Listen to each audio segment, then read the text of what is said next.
Quisiera introducir nuestro estudio de hoy con una parábola que leí hace varios años atrás. Dice así: había un gran rey que edificó una ciudad espléndida, y en medio de la ciudad diseñó un deleitoso parque que estaba lleno de estanques, fuentes, riachuelos, árboles magníficos de todas partes del mundo, bellísimas plantas aromáticas, verdes prados que invitaban al descanso, senderos y bancos donde la gente y las familias podía pasear y sentarse, y un espacioso anfiteatro para las reuniones públicas. Semanalmente, el rey se reunía con sus súbditos en el parque. Su pueblo se deleitaba en ese tiempo con él y por la comunión de los unos con los otros. Un día el rey tuvo que irse, y en su ausencia los gobernantes que dejó a cargo empezaron a descuidar el parque. A pesar de que todavía hacían los eventos cívicos en el anfiteatro, a estos gobernantes poco les interesaba el parque. En realidad, ellos no tenían el mismo interés del rey. Pronto, el lugar se cubrió de hierbas, los árboles no fueron podados, las plantas exóticas murieron y las aguas de los estanques se quedaron paralizadas. El parque estaba en ruinas. Después de un tiempo, surgió en la ciudad un nuevo grupo de gobernantes que estaban genuinamente preocupados por el parque y comenzaron a restaurar su antigua belleza. Sacaron toda la hierba, replantaron todos los jardines, podaron los árboles, repararon los senderos y los bancos y abrieron las fuentes de agua fresca para que fluyeran de nuevo por todo el lugar. Sin embargo, estos gobernantes tuvieron miedo que el parque volviera a caer en ruinas, así que para protegerlo, hicieron de este un memorial para el rey, más bien como una especie de museo. Continuaban llevando a cabo las reuniones en el anfiteatro, pero levantaron una verja alrededor de toda la orilla del parque y sus senderos para que la gente pudiera admirar ese precioso sitio, pero sin que pudieran realmente hacer uso del mismo. De repente, un día, apareció el hijo del rey en la ciudad, y una de las primeras cosas que hizo fue tumbar la verja. Protestó ante los gobernantes y dijo: suficiente con todo esto, el parque se construyó para que el pueblo recordara a mi padre y lo disfrutase, y ustedes han mantenido a la gente fuera de este lugar. Así que después de removida toda la verja, invitó al pueblo a reunirse con él y los unos con los otros en el parque. Más adelante, el rey y el hijo designaron líderes para la ciudad, pero lamentablemente, una vez más, permitieron que el parque fuese descuidado y pisoteado. Otra vez crecieron las hierbas, los árboles no fueron podados, y en los estanques las aguas quedaron paralizadas. Y porque había perdido mucho de su encantadora belleza, el pueblo ya no acudía a disfrutarlo. Mantuvieron el anfiteatro en buenas condiciones y continuaban sus reuniones públicas allí, pero cada vez más la gente le iba perdiendo interés. El parque estaba tan poco atractivo que las personas ya no veían la necesidad de ir allí para nada. Recientemente, los urbanizadores, viendo que ese terreno no se estaba usando, comenzaron a tratar de levantar un parque de diversiones en ese lugar. Pero la sociedad histórica se les está oponiendo con el deseo de restaurar de nuevo el parque, pero preservarlo simplemente por causa de la tradición. Pero hay también un tercer grupo que desea restaurarlo con el propósito original. Para hacer las cosas más confusas, todos los involucrados claman actuar en beneficio de los intereses del rey y de su hijo. Mientras tanto, como podrán imaginarse, los súbditos del rey están completamente confundidos. Esta historia del parque es en realidad una parábola. Una parábola que ilustra la controversia existente en lo tocante al cuarto mandamiento y al día del Señor. Nuestro Dios, como una muestra de amor para con su pueblo, estableció un día en el que los suyos pudieran dedicarse sin impedimentos a disfrutar de la comunión con Él, de los unos con los otros, un día en que su pueblo pudiera deleitarse en las bendiciones espirituales que generosamente Él nos imparte de pura gracia. El parque de la historia representa ese día. Tristemente, no todos los que claman ser súbditos del rey poseen la misma visión y perspectiva con respecto a la importancia de ese parque y al uso que debemos darle al mismo. Por un lado, tenemos a los antinomianos, es decir, los que se oponen a la vigencia de la ley moral de Dios. A estos antinomianos el parque no les interesa en absoluto. Ellos creen que el día de reposo fue instituido exclusivamente para los judíos y que nada tiene que ver con los creyentes de hoy. Para ellos, todos los días son iguales, sea lunes, sea miércoles o sea domingo. Eso de apartar un día de cada 7 para dedicarlo especialmente a la adoración a Dios y al cuidado de nuestras almas, ya no es necesario en este tiempo del nuevo pacto. Si fuera por ellos, destruirían completamente el parque y construirían en su lugar un parque de diversiones. En el lado opuesto, tenemos a los fariseos y a todos los que aún conservan esa misma mentalidad farisaica. A estos por temor de que el parque fuese descuidado, lo llenaron de verjas, a tal punto que en realidad ya nadie podía disfrutar de ese hermoso lugar. Los fariseos perdieron de vista el propósito original por el cual Dios estableció el día de reposo. Y para asegurarse de que nadie violara los límites establecidos por el cuarto mandamiento, impusieron otros límites que Dios no había impuesto.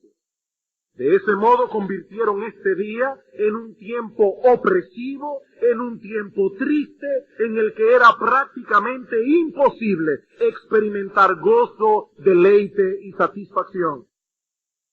Como veremos más adelante, el Señor Jesucristo, el Hijo del Rey en nuestra historia, se dedicó durante su ministerio a derribar esas verjas. Continuamente el Señor se vio envuelto en una controversia con los fariseos por todas esas imposiciones humanas que habían añadido al día de reposo. Hermanos, a ningún otro mandamiento del Decálogo, Cristo le prestó más atención que al cuarto mandamiento. Y eso es interesante para aquellos que piensan que el Señor lo abolió. No, si Él lo iba a abolir, no le hubiera prestado tanta atención. A ningún otro mandamiento Cristo le prestó más atención que al cuarto mandamiento. El Señor quería que los suyos volvieran a disfrutar el parque otra vez, que hicieran uso de ese día tal como fue originalmente diseñado por Dios.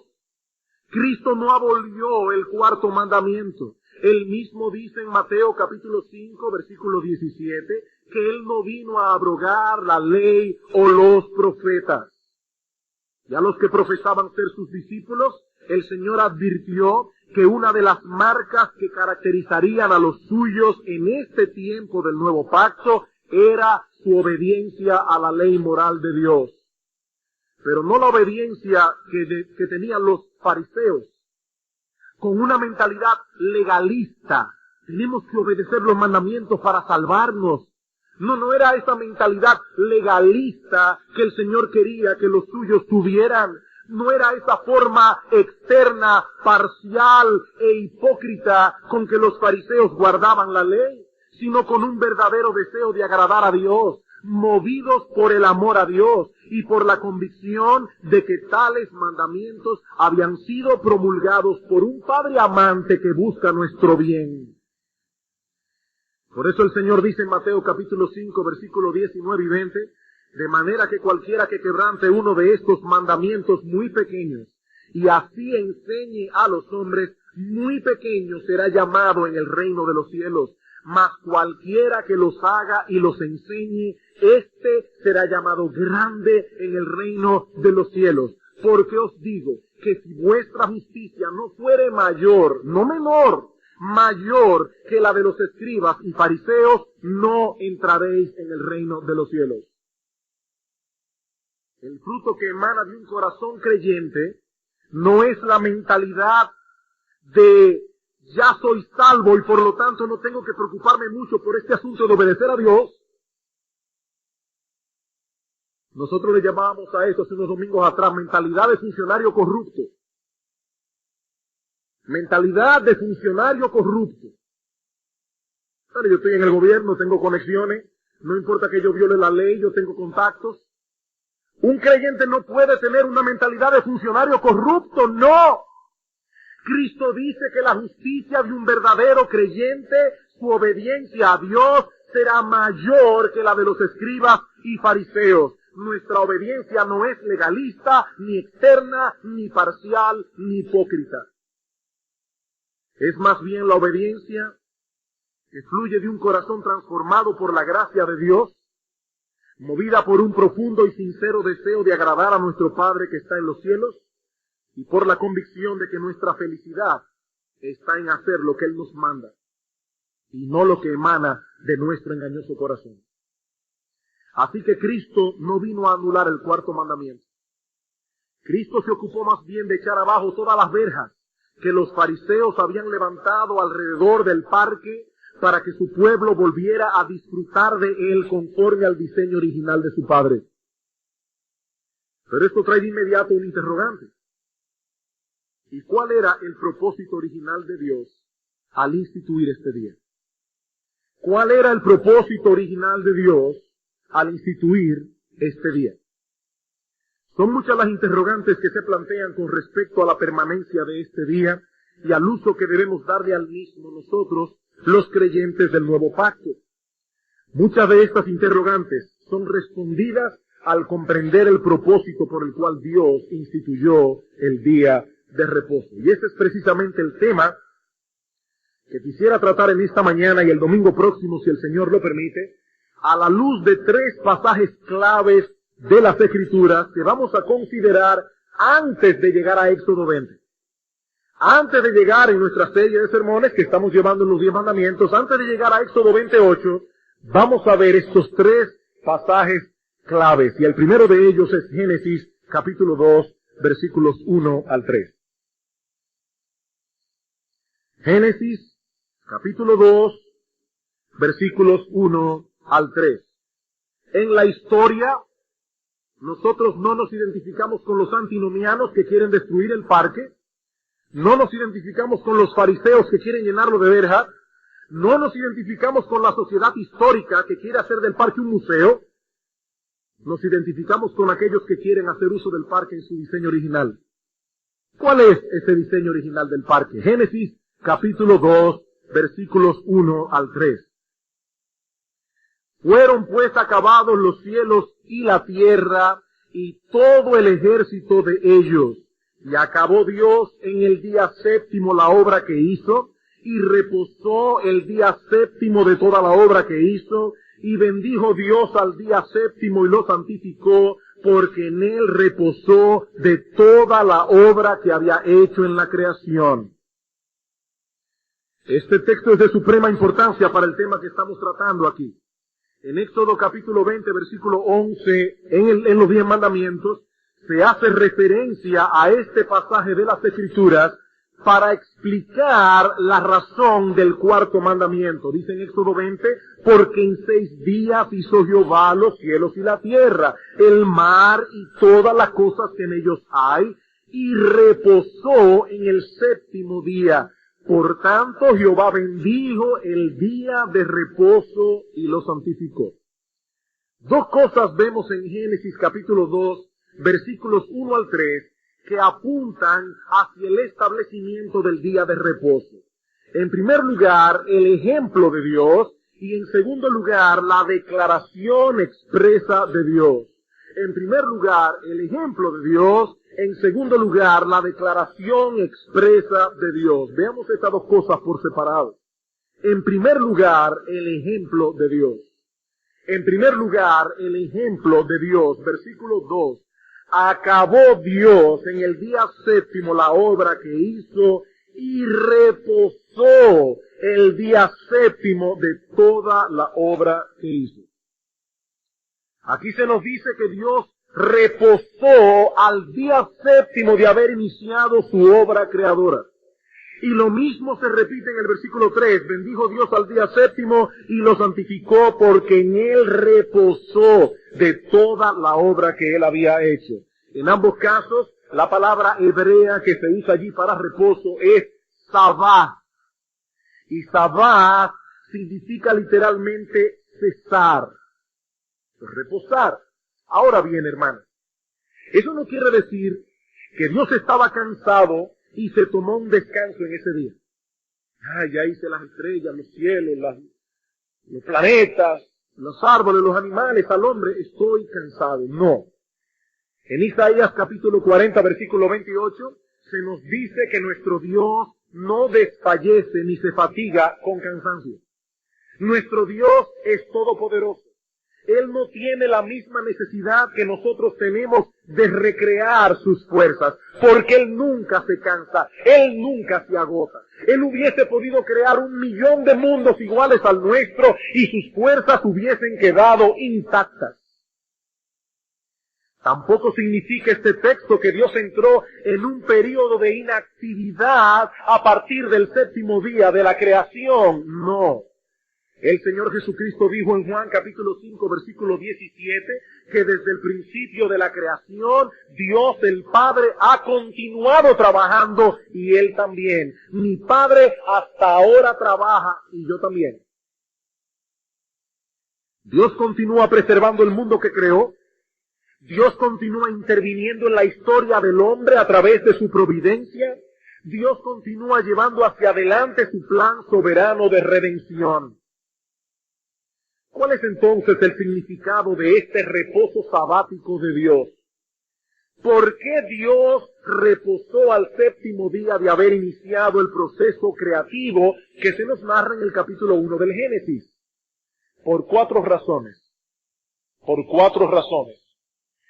Primeramente, Dios reposó ese día para declarar que su obra creadora había sido completada. Dios reposó en ese día para declarar que su obra creadora había sido completada. Dice en el versículo 1, fueron pues acabados los cielos y la tierra y todo el ejército de ellos. Esta frase resume todas las cosas que fueron creadas desde el día primero hasta el día sexto de la creación. Al reposar en el día séptimo, Dios declaró que su obra creadora había sido completada.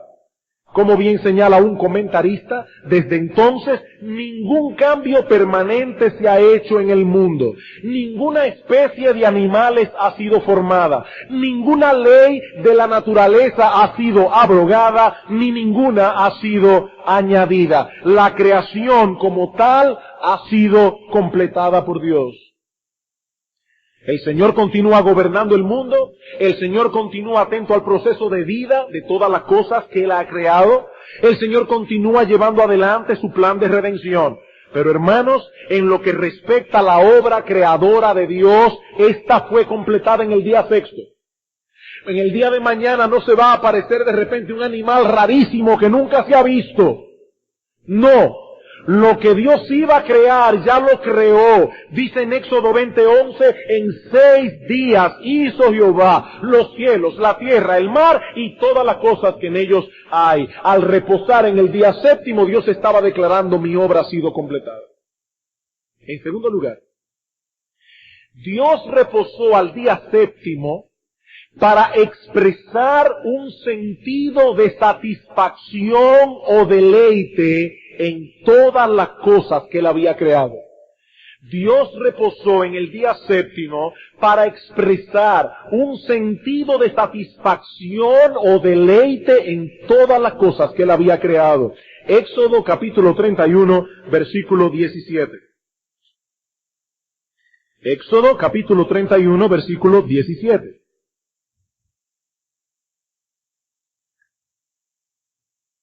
Hablando del día de reposo, dice el Señor, señales para siempre entre mí y los hijos de Israel, porque en 6 días hizo Jehová los cielos y la tierra, y en el 7º día cesó y reposó. Ahora, hermanos, la palabra que Reina Valera traduce aquí, reposó, no es sabbat. Y en español, al ver reposó, podemos pensar que se está refiriendo a lo mismo que dice en Génesis 2. No. La palabra allí es ginafesh, que significa literalmente refrescarse, reanimarse, tomar aliento, como cuando uno ha concluido algo y se siente satisfecho al contemplar la obra acabada. Eso es cuando uno está trabajando en algo y uno se sienta a ver lo que uno ha hecho, uno se sienta a contemplar el esfuerzo de su trabajo y uno dice, wow, qué satisfecho me siento. Esa es la idea de la palabra ginafesh.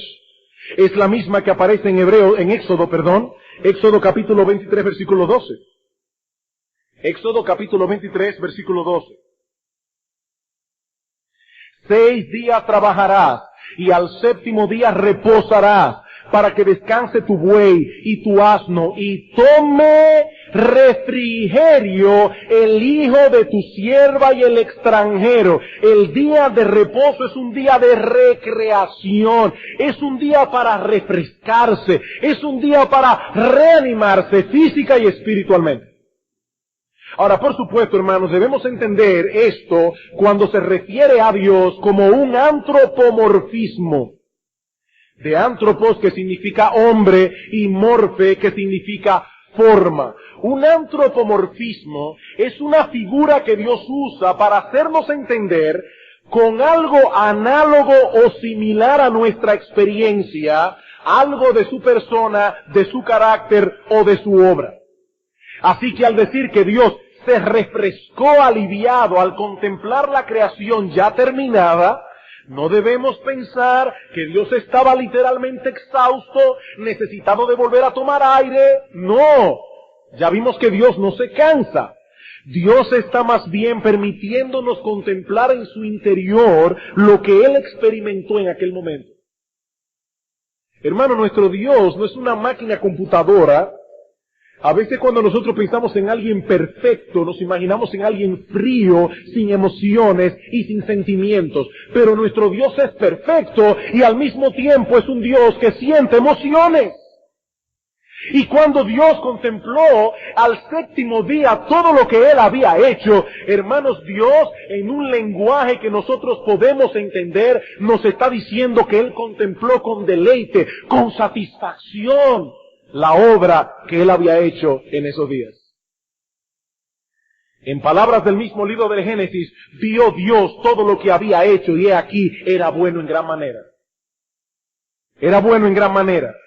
Así que este reposo sabático de Dios fue un tiempo de placer, fue un tiempo de deleite, de satisfacción, de alegría, de gozo para Dios. La satisfacción que se siente al contemplar algo que ha quedado exactamente como fue planeado. Este es un día de gozo y de alegría para Dios. En tercer lugar, al reposar en aquel día, Dios mostró a nuestros primeros padres el tipo de reposo que Él proveería para el hombre. El tipo de reposo que Él proveería para el hombre.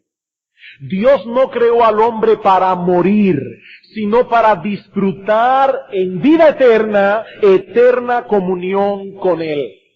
Pero esa bendición de vida estaba condicionada a la obediencia de nuestros primeros padres. Si Adán y Eva no hubiesen pecado contra Dios, hubiesen entrado en ese reposo sin tener que pasar por la experiencia de la muerte. De modo que ese reposo sabático de Dios, quedó allí plasmado como una figura o tipo del reposo eterno que aguarda a los creyentes, a los que han participado por la fe de la redención obrada por Cristo en la cruz del Calvario. Esa es la enseñanza que encontramos en Hebreos capítulo 4, versículos 1 al 10. En Hebreos 4 se relaciona el día de reposo de Dios con el reposo eterno que Él ha preparado para su pueblo. No tenemos tiempo ahora para buscar Hebreos 4. Más adelante en otro sermón estudiaremos este texto con más detenimiento. Así que el día de reposo, hermanos, es una especie de montaña sobre la cual podemos contemplar a la distancia el reposo que nos aguarda en el futuro. Eso es el día de reposo. Esto es una figura de lo que nos aguarda en el futuro. Durante la semana estamos enredados en muchos afanes de esta vida. Durante la semana estamos enredados en muchas cosas de este mundo, pero Dios quiere que cada semana tomemos un día, nos detengamos a considerar nuestro destino eterno para renovar nuestra esperanza y para recordar que en realidad somos extranjeros y peregrinos en este mundo. En cuarto lugar, Dios reposó este día para establecer un patrón que el hombre debía imitar en el uso de su tiempo. Dios reposó ese día para establecer un patrón que el hombre creado por Él a su imagen y semejanza, como una réplica de Dios en miniatura, para que ese hombre imitara a Dios en el uso de su tiempo. Hermanos, el hombre está supuesto a ser un imitador de Dios, y Dios no hizo su obra en 7 días, sino en 6. En 6. Dios cesó de hacer su obra en ese día, no porque Él necesitara detenerse porque sus fuerzas se habían agotado, no. Hermanos, no es Dios el que necesita de un día de reposo, somos nosotros. No es Dios. Dice en Marcos capítulo 2, versículo 27, el Señor Jesucristo, que el día de reposo fue creado por causa del hombre, no por causa de Dios. El día de reposo fue creado por causa del hombre. Mi hermano, Dios reposó en el día séptimo por causa tuya y por causa mía. Mi amigo que está sin Cristo en esta mañana, Dios reposó el séptimo día por causa tuya y por causa mía. El día de reposo se instituyó por causa del hombre, no por causa de Dios. Resumiendo entonces lo que hemos visto hasta ahora, hemos dicho que este reposo sabático de Dios es una declaración de que su obra creadora fue completada. Así que cada vez que nosotros descansamos en el día de reposo, estamos recordándonos que nuestro Dios y Padre es el Creador todopoderoso de todo cuanto existe. Estamos recordando que Él es el que tiene derecho absoluto sobre todas las cosas creadas, incluyendo nuestra vida. Y cada vez que nos detenemos de hacer nuestra voluntad en el día de reposo para hacer su voluntad de acuerdo al establecido por Dios, estamos diciendo, sí, Señor, tú me gobiernas, tú eres mi amo, tú eres mi creador, tú eres mi Dios, y yo tengo que usar mi tiempo como tú has establecido, no como yo quiero. Él es el creador, el dueño absoluto de todas las cosas, incluyendo nuestra vida, incluyendo nuestro tiempo, incluyendo todo lo que somos y tenemos. En segundo lugar, hemos dicho que es una manifestación de su satisfacción y deleite ante todo lo creado. Y eso nos enseña, hermanos, que así como Dios se gozó en todo lo que Él había hecho, y su deleite estaba en todo lo que Él había hecho, cada día de reposo nosotros recordamos que Dios debe ser nuestro deleite, que Dios y lo que Él hace a favor nuestro debe ser aquello que causa alegría y gozo en el corazón. Hemos dicho en tercer lugar que el día reposo sabático de Dios es un tipo o figura del reposo eterno que Dios ha preparado para su pueblo. Hemos dicho que es un ejemplo que el hombre debe imitar. Pero en este texto de Génesis 2, no solo encontramos el ejemplo de Dios, sino también en segundo lugar la declaración expresa de Dios. La declaración expresa de Dios. Génesis capítulo 2, versículo 3. Génesis capítulo 2, versículo 3. Y bendijo Dios al día séptimo y lo santificó, porque en él reposó de toda la obra que había hecho en la creación. Dios no se limitó a darnos un ejemplo por medio de su reposo sabático. Y hermanos, cuando hablamos de un reposo sabático, no nos referimos necesariamente al sábado como día. La palabra sabbat significa simplemente reposo, y este reposo nuestro el domingo es nuestro sabbat. Más adelante veremos por qué el cambio de sábado a domingo del Antiguo al Nuevo Testamento. Ese no es nuestro punto ahora. Lo que estamos diciendo simple y llanamente es que Dios en el principio de la creación estableció 6 días trabajarás y un día es de reposo para Jehová tu Dios. Eso es lo que estamos diciendo. Y estamos diciendo que Dios no hizo eso únicamente con su ejemplo. En este recuento histórico encontramos 2 declaraciones divinas que señalan el día de reposo como un día especial. Primeramente, Dios bendijo ese día. Dios bendijo ese día. Y a través de su bendición, Dios estaba declarando el propósito de ese día y prometiendo proveer todo lo necesario para el cumplimiento de ese propósito. Hermano, voy a repetir eso y lo voy a explicar porque esto es sumamente importante. Su bendición, esa bendición que Dios promulgó sobre el día de reposo, significa 2 cosas. En esa bendición el Señor estaba señalando el propósito de ese día y estaba prometiendo que proveería todo lo necesario para el cumplimiento de ese propósito. Permítame explicar esto. La bendición de Dios lleva en sí misma no solo una declaración del propósito de Dios con aquello que bendice, sino también una promesa de capacitación para que su propósito sea cumplido. Por ejemplo, en Génesis capítulo 1, versículo 22, Dios bendijo a los animales. Vean el texto. Y Dios los bendijo diciendo, fructificad y multiplicaos, llenad las aguas en los mares y multiplíquense las aves de los cielos. En esa bendición, Dios establece claramente que era su propósito que los animales llenaran la tierra de descendencia. Ese era su propósito. Pero al mismo tiempo, por medio de su bendición, Dios los estaba capacitando con el deseo y la habilidad de procrearse para que se cumpliera ese propósito. ¿Se entiende, hermanos, la idea? Dios dice, mi propósito es que la tierra se llene de animales. Pero al mismo tiempo, yo voy a poner en los animales el deseo y la habilidad para que puedan procrearse, para que puedan llenar la tierra conforme a mi propósito. Lo mismo vemos en Génesis 1:28 con respecto al hombre. Y los bendijo Dios, y les dijo, fructificad y multiplicaos, llenad la tierra y sojuzgadla, etc. Hermanos, debemos tener cuidado de no comparar las bendiciones de Dios con las nuestras.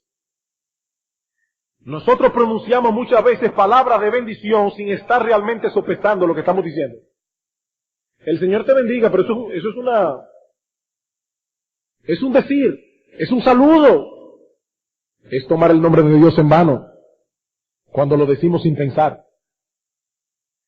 Y como nosotros decimos tan fácilmente, el Señor te bendiga, podemos pensar que cuando dice aquí que Dios bendijo el mundo, quiere decir que Dios simplemente dijo, ay, que Dios los bendiga animales. Los bendigo hombres. No. Cuando Dios bendice, no pronuncia palabras al viento. Él en verdad desea otorgar la bendición que pronuncia. Pero no solo eso. No es solamente que Dios desea bendecir cuando pronuncia una palabra de bendición, sino que en verdad bendice. En verdad otorga el favor que proclama.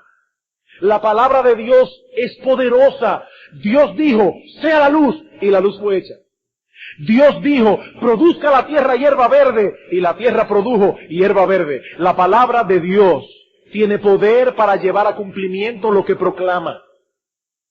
Dios dice en Isaías 55, como desciende de los cielos la lluvia y la nieve, y no vuelve allá, sino que riega la tierra y la hace germinar y producir, y da semilla al que siembra y pan al que come, así será mi palabra que sale de mi boca. No volverá a mí vacía, sino que hará lo que yo quiero y será prosperada en aquello para que la envié.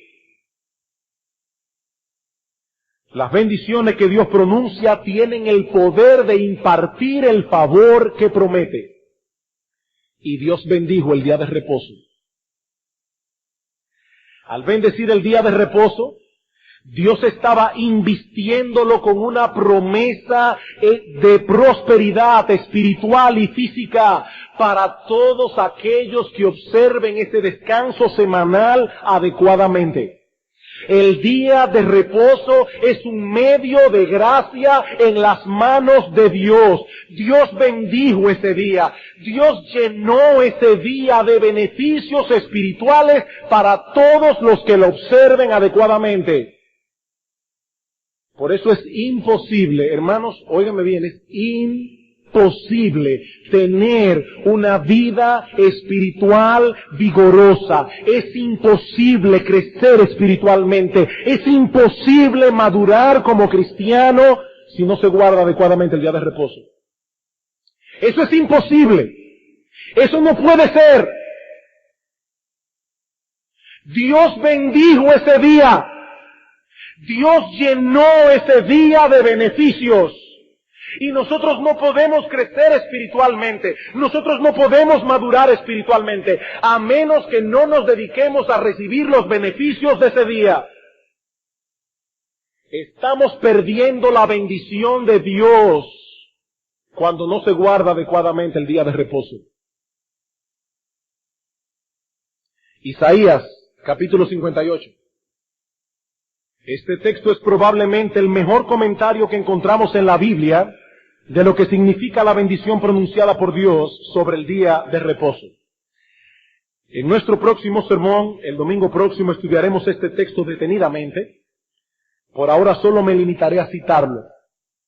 Y para aquellos que piensan que aún en el Antiguo Testamento el día de reposo era una carga, este texto se encuentra en el Antiguo Testamento. El día de reposo en el Antiguo Testamento no era una carga para los verdaderos hijos de Dios. El día de reposo en el Antiguo Testamento no era una carga insoportable para aquellos que realmente amaban a Dios. Dice Dios aquí, si retrajeres del día de reposo tu pie, de hacer tu voluntad en mi día santo, y lo llamares delicia, santo, glorioso de Jehová, y lo venerares, no andando en tus propios caminos, ni buscando tu voluntad, ni hablando tus propias palabras, entonces te deleitarás en Jehová, y yo te haré subir sobre las alturas de la tierra, y te daré a comer la heredad de Jacob tu padre, porque la boca de Jehová lo ha hablado. Dios bendijo ese día. Dios bendijo ese día, y Dios está diciendo, si tú guardas el día de reposo, si este es un día de delicia para ti, yo te bendeciré. Yo voy a bendecir tu alma. Yo voy a fortalecer tu alma. Tú tendrás una vida espiritual próspera. Yo me temo, hermanos, que muchos están languideciendo en su vida espiritual porque no guardan apropiadamente el día del Señor. Sí vienen a la iglesia los domingos en la mañana, a veces ni en la tarde. Y ya con eso cumplieron con Dios. Pero aquí no se está hablando de un culto, aquí se está hablando de un día. Es un día de reposo para Dios. Un día de 24 horas. La palabra día significa día, un día. Un día, hermanos. No es un culto, no son dos. Es un día. Y Dios promete bendición. Dios promete que la vida espiritual del creyente va a estar fuerte, vigorosa. Que tú serás un cristiano gozoso, no un cristiano deprimido, si guardas adecuadamente el día de reposo. Dios ha pronunciado bendición sobre este día. Una bendición que se obtiene cuando se guarda adecuadamente esta ordenanza. cuando seguimos el ejemplo de Dios. Hermanos, este día fue instituido para beneficio del hombre. Eso es lo que el Señor dice en Marcos 2:27. El día de reposo fue hecho por causa del hombre. El día de reposo fue hecho, dice Cristo, para beneficio y bendición del hombre. Pero Dios no solo bendijo este día, sino que también lo santificó. Dios no solo bendijo el día. Y hermanos, tomen nota de algo, aquí no estamos hablando del Sinaí. Faltan todavía cientos de años para llegar al Sinaí. Estamos hablando de cuando Dios creó el mundo. Dios bendijo el día de reposo y lo santificó, no en el Sinaí, en el paraíso. En el mismo instante en que creó el hombre, Dios creó al hombre y al séptimo día bendijo y santificó el día de reposo.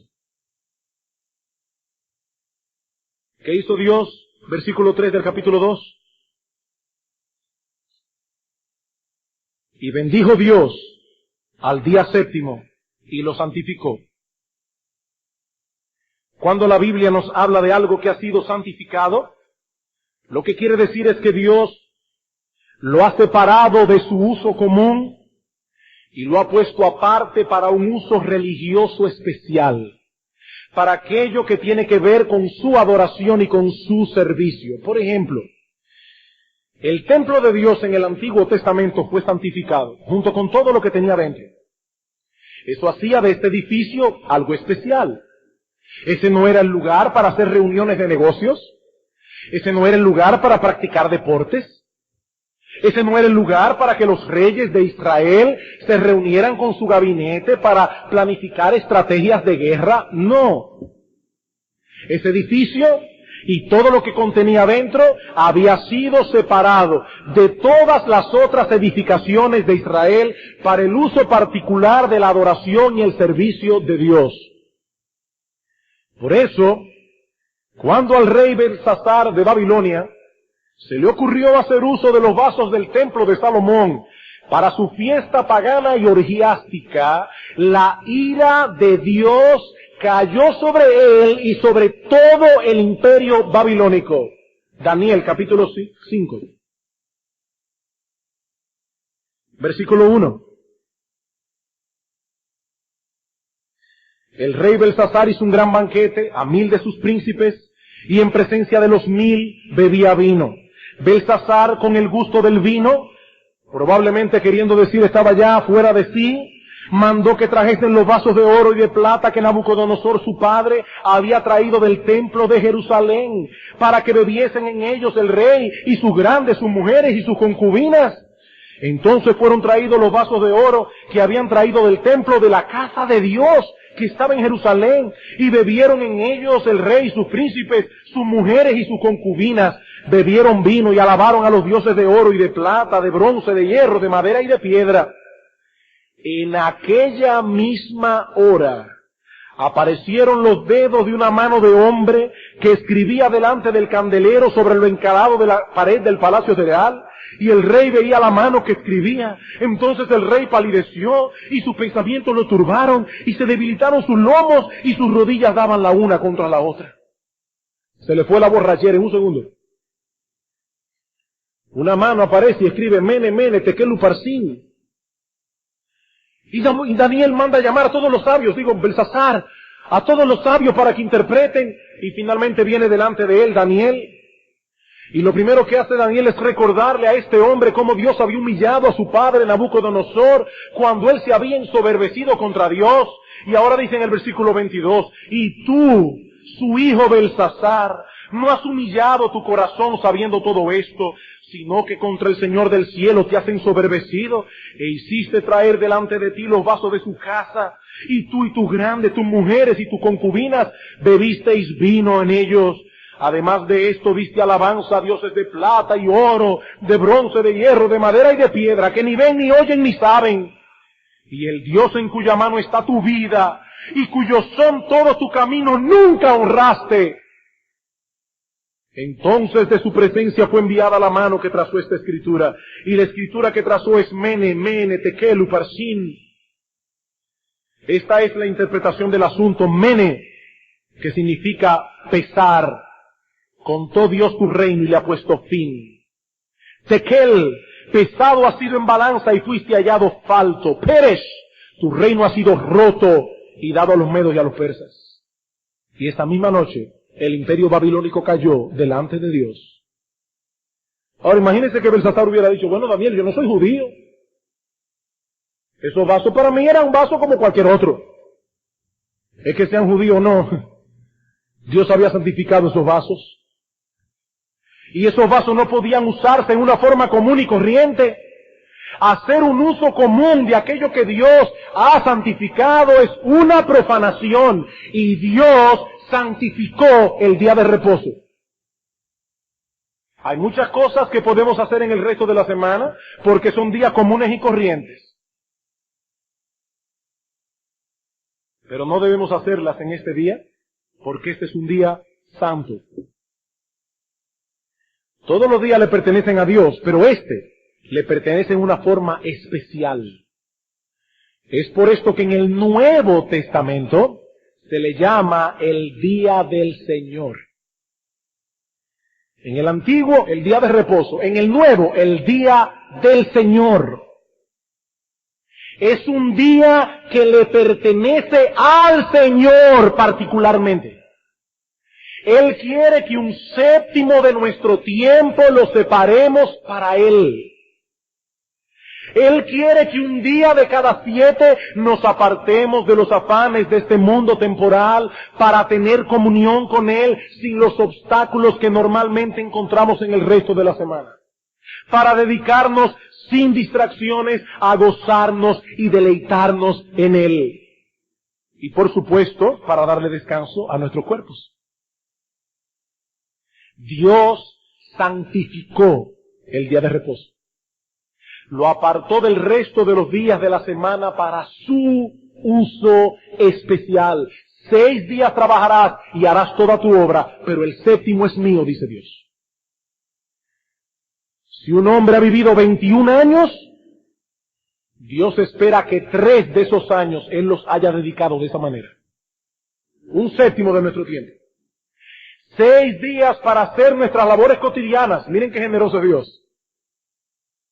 Un día de cada 7 para cesar de hacer esa labor, adorar a Dios en una forma especial, deleitarnos en Él, gozarnos en Él, dedicarnos al cuidado de nuestras almas, como no podemos hacerlo los otros 6 días de la semana. Ese no es el día para ir de compras, ese no es el día para ir a jugar basquetbol, ese no es el día para ir de playa, ese no es el día, jóvenes, estudiantes, para hacer tareas, es el día del Señor.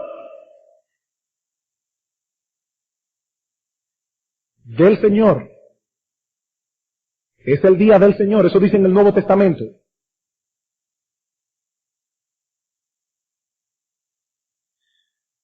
En nuestro próximo sermón continuaremos con los otros 2 textos claves que hoy no pudimos tocar. Ahora, para concluir, quisiera traer algunas aplicaciones prácticas, 2 aplicaciones prácticas de lo que hemos visto hoy en este pasaje de Génesis 2. En primer lugar, vemos en este pasaje del Génesis que Dios estableció con su ejemplo un patrón para nosotros en el uso de nuestro tiempo.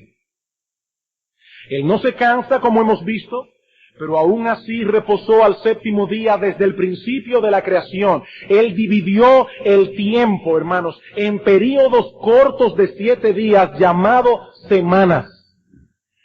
Ese concepto de semana no es un invento del hombre. Dios inventó la semana. Dios la inventó. Y nos dejó de ese modo un patrón para dividir nuestro tiempo. Dios no hizo al hombre para que éste se dedicara a trabajar los 7 días de la semana sin ningún intervalo de reposo y sin ocuparse como debiera de su relación con Él. Eso no es saludable para el cuerpo, pero sobre todas las cosas no es nada saludable para el alma. 6 días trabajarás, pero al séptimo debes cesar de tales labores y dedicarlo a procurar una comunión más íntima con Él y a recrear las fuerzas perdidas. Hacerlo de otro modo no solo es una violación a la ley moral de Dios, es una locura, es un atentado contra nuestro cuerpo, es un atentado contra nuestras almas. Sí sabemos que hay cosas necesarias que no podemos dejar de hacer ni siquiera en el día del Señor. Cosas que son necesarias. Pero el creyente que pone delante de sí el carácter de ese día, sabrá guardarse de afanes innecesarios. Hará provisión los 6 días anteriores para no tener afanes innecesarios ese día, con tal de poder adorar a su Señor y tener comunión con su pueblo en una forma especial y más intensa. En segundo lugar, aprendemos de este pasaje que el día de reposo, hermanos, y quiera Dios darme la gracia para yo poder explicar esto como debe ser explicado a lo largo de todos estos sermones.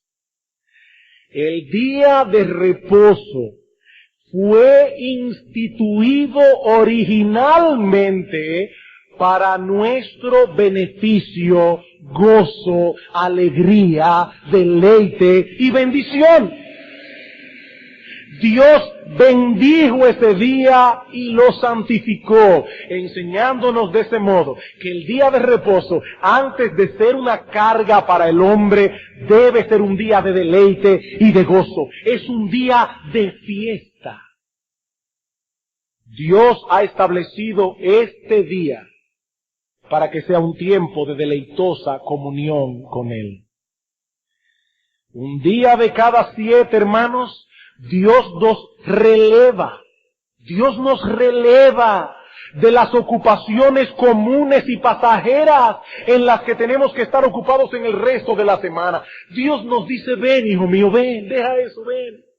Ven a gozarte conmigo, ven.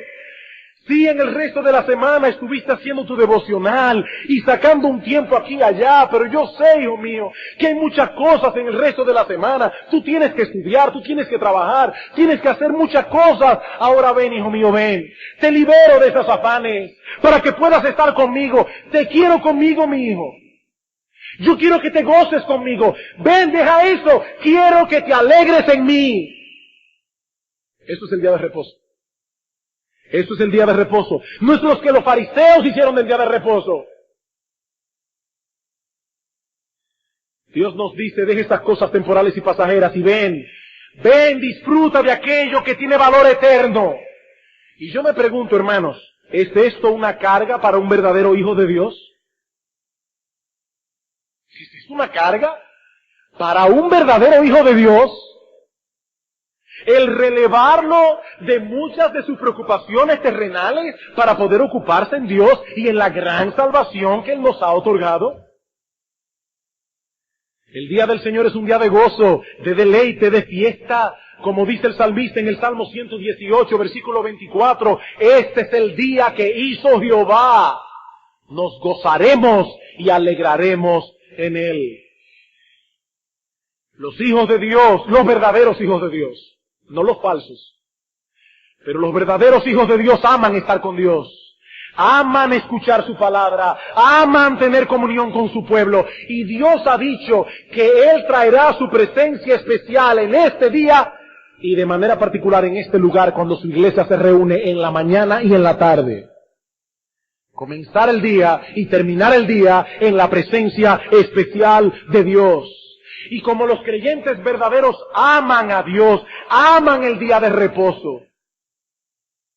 Porque pueden ocuparse en estas cosas sin los impedimentos que encontramos el resto de la semana.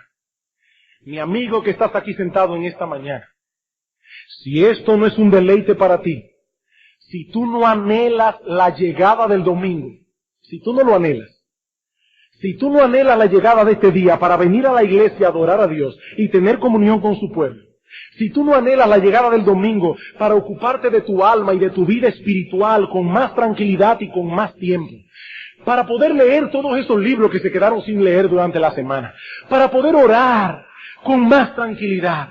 Mi amigo, si eso no es un deleite para ti, es que tú no conoces a Dios. Tú no conoces a Dios. No te engañes a ti mismo. Y yo no sé si tú eres miembro o no de esta iglesia. Tú no conoces a Dios. O estás en estos momentos en una profunda, pero muy profunda decadencia espiritual. Yo recuerdo cuando estudiaba para el ministerio, como un estudiante interno en el Instituto Bíblico, solo nos permitían usar el teléfono para llamar a nuestras novias 2 veces a la semana y solo por 10 minutos. Eso era todo. Imagínense, yo entiendo la razón. Si todo el mundo se pone a hablar con su novia, cuando uno habla con la novia el reloj no cuenta. Entonces si todo el mundo comienza a hacer uso del teléfono, no va a haber teléfono disponible para nadie. Entonces, 2 veces a la semana por 10 minutos. ¿Cómo anhelaba que llegara ese tiempo para poder hablar con la que ahora es mi esposa? Y qué rápido se iban esos 10 minutos.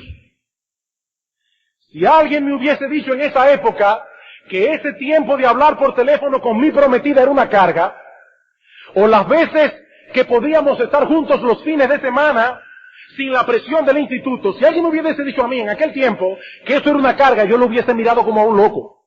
Este individuo está loco. Oye, qué terrible, tú tienes que pasarte el día con tu novia hoy. Yo le hubiera dicho, tú estás mal de la cabeza. Tú tienes que estar loco.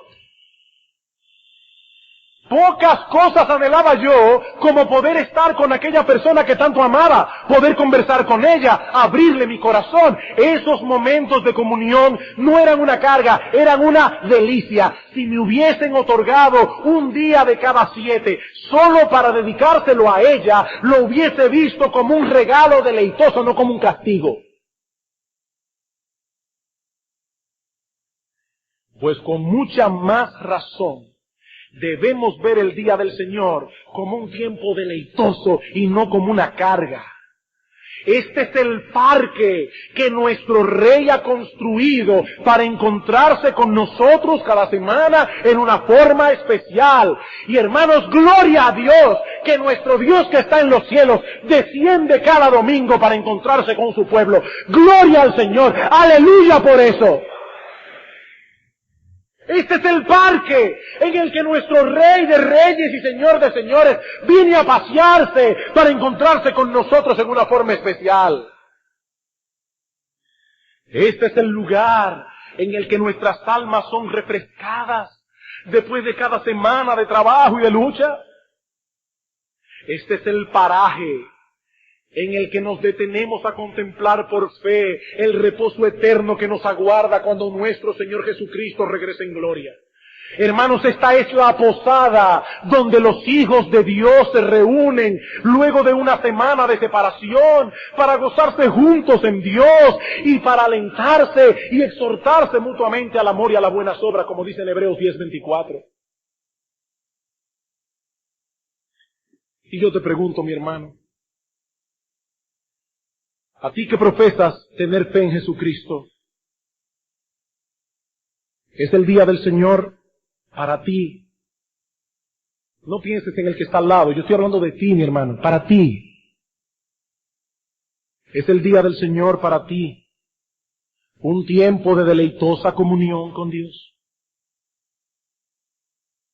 La obediencia a este mandamiento no tiene nada que ver con un ritual religioso. Aquí estamos hablando de comunión deleitosa con Dios. Aquí estamos hablando de esperar ese momento con ansias. Aquí estamos hablando de prepararnos de antemano. Prepararnos de antemano para hacer de este día un tiempo verdaderamente especial. ¿Es este día una carga o una delicia para ti? Hay domingos en que aún los verdaderos creyentes pueden sentirse indispuestos, hasta por problemas de salud. Y puede ser que en uno de tales días, ese hermano no se deleitará como de costumbre, pero cuidado, si eso es un patrón en tu vida, puede estar revelando una seria decadencia espiritual, o lo que es peor, que eres un religioso que observas ciertas normas externas, pero que no conoces a Dios. Que no conoces la realidad de la verdadera religión. Que no conoces la realidad de la verdadera vida espiritual. Los creyentes verdaderos aman a Dios. Aman estar en comunión con Él. Aman venir a escuchar su palabra. Aman estar reunidos con su pueblo. Y por eso aman el día del Señor. Y por eso aman la iglesia del Señor. Que el Señor nos ayude, hermanos, a hacer una evaluación honesta de estas cosas, para la gloria de Dios y el bien de nuestras almas. Es mi oración, que ha sido la oración de los pastores por meses, que el Señor use estos sermones para educar nuestras conciencias con respecto al uso que Dios quiere que hagamos de este día, y también para despertar la conciencia en aquellas cosas que aún teniendo conocimiento, nos hemos descuidado para perjuicio de nuestra vida espiritual.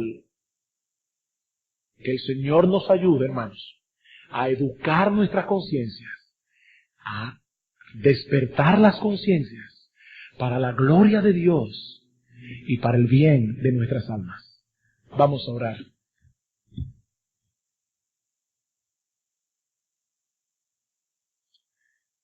Oh amante Padre que estás en los cielos, cuán sabio eres tú, oh Dios, al establecer un patrón en el uso de nuestro tiempo, porque tú sabías, oh Señor, que el hombre en su pecado se descuidaría en su relación contigo, y tú has establecido como un mandamiento moral el que un día de cada 7 nosotros nos apartemos de nuestras labores comunes y cotidianas para dedicarnos a tener comunión contigo y a cuidar nuestras almas.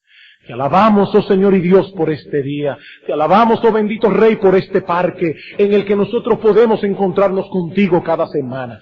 Oh bendito Señor, usa estos estudios de tu palabra para clarificar aquello que no está claro, para educar la conciencia en aquellas cosas en que no está bien educada. Oh Señor, para despertar la conciencia en aquellos que la tienen dormida.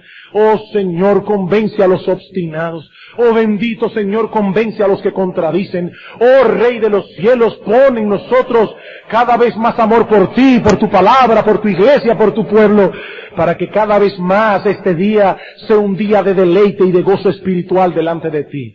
Te alabamos, oh bendito Rey, glorificamos tu nombre en Jesucristo, nuestro precioso Señor y Salvador. Amén.